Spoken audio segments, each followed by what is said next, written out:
சொல்லுங்க. ரெக்கார்டு ஓட்டுங்க. குருவே சர்வலோகானாம் விஜயே பவரோகினாம் நிதையே சர்வ வித்யானாம் ஸ்ரீ தட்சிணாமூர்த்தி குருவே நமகா. குருவே திருச்சிற்றம்பலம், தில்லை அம்பலம். சிவாய். ஆறு இல்லாமல் ஊர் இருக்காது, கோவில் இல்லாத ஊரிலே குடியிருக்கக்கூடாது என்றெல்லாம் சொல்வார்கள்.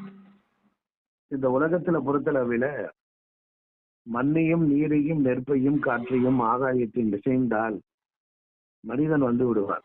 ஆனால் அந்த மனிதனுக்கு ஒரு உயிரை கொடுக்கக்கூடிய ஒளி ஆற்றல், இந்த சவுண்டு, அது கொடுக்கக்கூடிய ஆற்றல், அது இறைவனுடைய மனத்திலிருந்து வெளிப்பட்டது.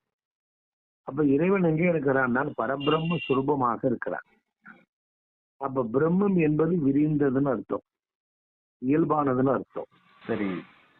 அப்ப ஆகாயத்துல இருக்கக்கூடிய ஒரு குறிப்பிட்ட சக்திகள், ஒரு குறிப்பிட்ட வினாடிகள் மேல் உலகத்திலிருந்து கீழ் உலகத்திற்கு வருகிறது.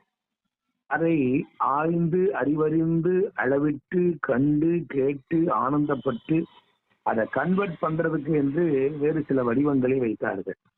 ஆகாயத்திலிருந்து வரக்கூடிய ஒரு சக்தி, ஒரு வினாடி, ஒரு 10 வினாடி, 50 வினாடி, 30 வினாடி ஒரு ஆற்றல் ஒன்று வரும்.